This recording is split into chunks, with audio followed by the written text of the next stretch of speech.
Section 7C, Re-enlistments and Continuation 7.10, Selective Re-enlistment Program. The Selective Re-enlistment Program applies to all enlisted personnel by which commanders/civilians, directors, and supervisors evaluate first term, second term, and career airmen to ensure the USAF retains those who consistently demonstrate the capability and willingness of maintaining high professional standards. First-term airmen receive selective re-enlistment consideration when they are within 15 months of their expiration of term of service. Second-term and career airmen with less than 19 years of total active federal military service are considered within 13 months of the original expiration of term of service. Career airmen receive selective re-enlistment consideration within 13 months of completing 20 years of total active federal military service. Career airmen who have served beyond 20 years of total active federal military service receive selective re-enlistment consideration each time they are within 13 months of their original expiration of term of service. 7.11 Selective Re-enlistment Program Considerations.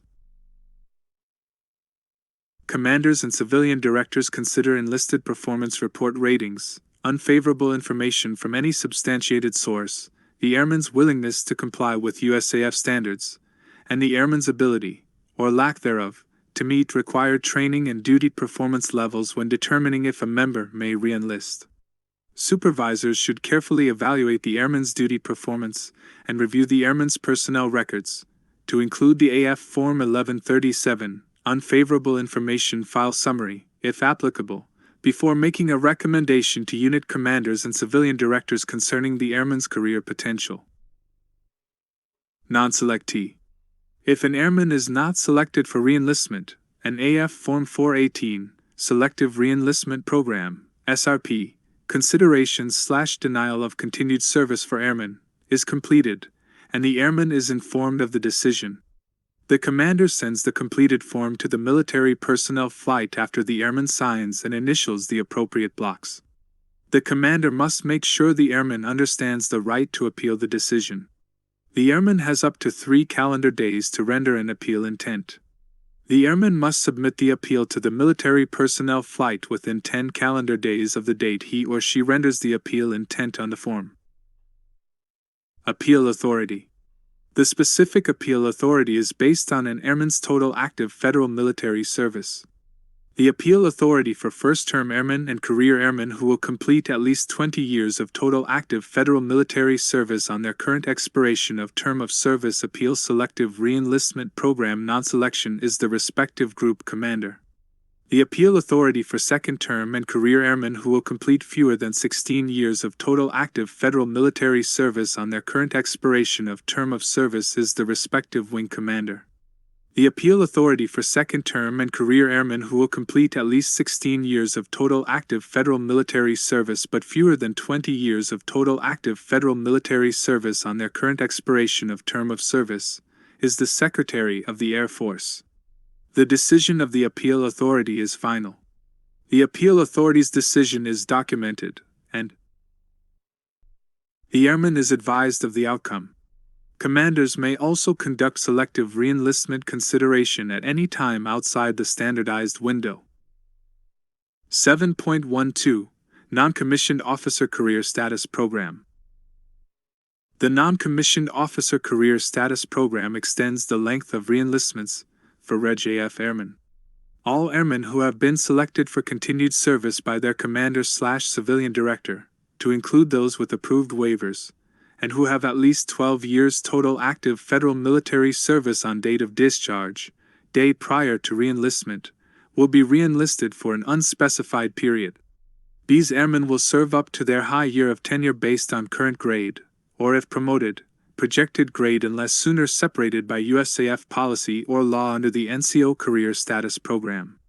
Airmen who serve 20 or more years of total active federal military service may retire, if otherwise eligible, no later than the first day of the month following high year of tenure. This program streamlines the re-enlistment and extension process and alleviates unnecessary administrative actions for airmen, supervisor chains, and military personnel flights. 7.13 Career Job Reservation Program. Because of various career force size and composition restrictions, there are times when the USAF must place a limit on the number of authorized first-term airmen who may re-enlist. The Career Job Reservation (CJR) program exists to assist in the management of first-term airmen re-enlistments by Air Force Specialty Code (AFSC) to prevent surpluses and shortages. All eligible first-term airmen must have an approved CJR to re-enlist. Airmen are automatically placed on the career job applicant list on the first duty day of the month during which they complete 35 months on their current enlistment, 59 months for 6-year enlistees, but no later than the last duty day of the month during which they complete 43 months on their current enlistment, 67 months for 6-year enlistees. To keep their approved CJR, airmen must re-enlist on or before the CJR expiration date. CJRs may be constrained, limited, quotas or unconstrained, unlimited quotas. Constrained first-term airmen in constrained AFSCs have limited quotas, when available and compete for a CJR. Commanders or civilian directors recommend award of CJRs to airmen in constrained AFSCs where an allocation has been awarded. Approval of CJRs is made at the group commander level, or equivalent. Commanders or civilian directors may recommend first-term airmen for award of a CJR anytime during the airman's CJR window. Airmen outside their CJR window are not eligible for award of a CJR. Airmen's EPRs must reflect that the member has met the minimum expectation and not have an unfavorable information file, lost time, or record of active non-judicial punishment on their current enlistment in order to be considered for a CJR. The airman's job performance, demonstrated leadership, how the airman exemplifies USAF core values, and ability to succeed in the AFSC should also be considered. Upon airmen entering their CJR window, commanders or civilian directors are encouraged to advise airmen on their potential for a CJR and, when appropriate, encourage retraining. When constrained AFSCs are implemented, Air Force Personnel Center issues CJR quotas on a fiscal year basis, and selection authorities may consider airmen by board, nomination packages, etc. Airmen who are on the CJR waiting list and whose AFSC is removed from the constrained list will receive a CJR. Airmen who are removed from the waiting list prior to the AFSC being removed will not receive supplemental consideration. If eligible, airmen qualify for award of a CJR when an allocation exists, and the airman is in their CJR eligibility window. When the group commander, or equivalent, approves an airman for award of a CJR, Air Force Personnel Center will verify an allocation exists, and will reduce the number of remaining CJRs accordingly. Note: approved CJRs do not expire until the airman's date of separation. Unconstrained. Airmen in unconstrained AFSCs do not compete for a CJR. Airmen are automatically awarded the CJR on the first duty day of the month during which they complete 35 months on their current enlistment, 59 months for 6-year enlistees, but no later than the last duty day of the month during which they complete 43 months on their current enlistment, 67 months for 6-year enlistees, provided they have been selected for continued service by their commander/civilian director under the Selective Re-enlistment Program. 7.14 Enlistment Extensions. Airman serving on an active enlistment may request an enlistment extension if he or she has a service-directed retainability reason and the extension is in the best interest of the USAF. Extensions are granted in whole month increments. For example, if the individual needs 15.5 months of retainability for an assignment, the individual must request a full 16-month extension. Voluntary extensions for all airmen are limited to a maximum of 48 months per enlistment. In the event that USAF specialties are constrained, the Air Staff may limit first-term airman extensions to a specified period. Certain situations, such as citizenship pending, may warrant exceptions to policy. Airmen may be eligible to request an extension of enlistment to establish a date of separation at high year of tenure to separate or retire. Normally, airmen must be within 2 years of their high year of tenure before they can extend. Note: once approved, an extension has the Legal effect of the enlistment agreement by extending the airman's period of obligated service. Enlistment extensions can only be cancelled when the reason for the extension no longer exists, as long as the airman has not already entered into the extension. 7.15. Selective Retention Bonus. The Selective Retention Bonus (SRB) program is a monetary incentive paid to airmen serving in certain selected critical military skills who re-enlist for additional obligated service. The bonus is intended to encourage the re-enlistment of sufficient numbers of qualified enlisted personnel in military skills with either demonstrated retention shortfalls or high training costs. Airmen in SRB skills who re-enlist or extend their enlistment in the active duty for at least 3 years are eligible for an SRB provided they meet all criteria listed in AFI 36-2606, re-enlistment, and extension of enlistment in the United States Air Force, January 27, 2021. Airmen can expect to serve in the SRB specialty for the entire enlistment for which the bonus was paid. SRB designations are established by zones, which are determined by the total active federal military service of airmen at the time of re-enlistment, or the date they enter the extension. Eligible airmen may receive an SRB in each zone, A, B, C, or E, but only one SRB per zone. Zone A applies to airmen re-enlisting between 17 months and 6 years. Zone B applies to airmen re-enlisting between 6 and 10 years. Zone C applies to airmen re-enlisting between 10 and 14 years. Zone E applies to airmen re-enlisting between 18 and 20 years. SRBs are calculated using 1 month's base pay, multiplied by the number of years re-enlisting or extending, multiplied by the SRB multiple as listed on the authorized SRB listing. The maximum SRB per zone is $100,000.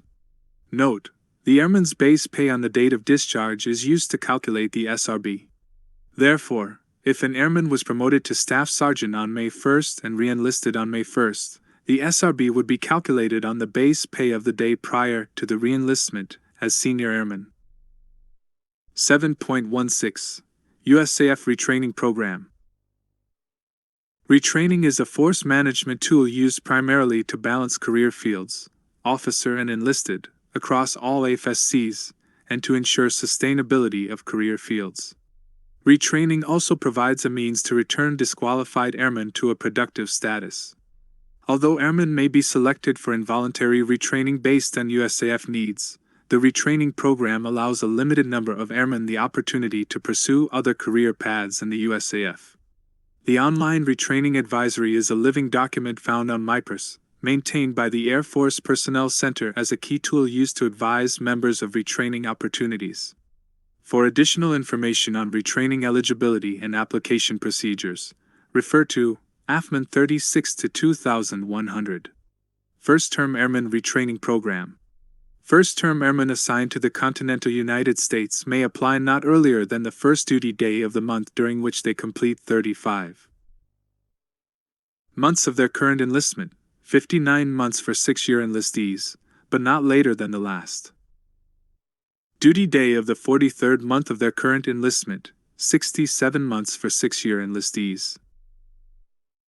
First-term airmen assigned outside the continental United States may apply for retraining 9 to 15 months prior to the date they are eligible to return from overseas if serving within their normal first-term window, 35th month for 4-year enlistees or 59th month for 6-year enlistees. Airmen with an indefinite return from overseas date must complete the original tour length before departing for retraining.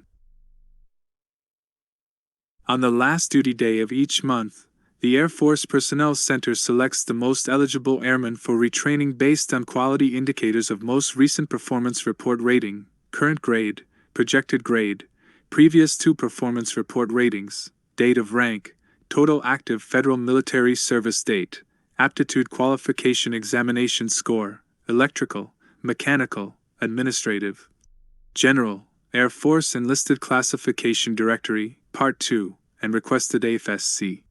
Preferences.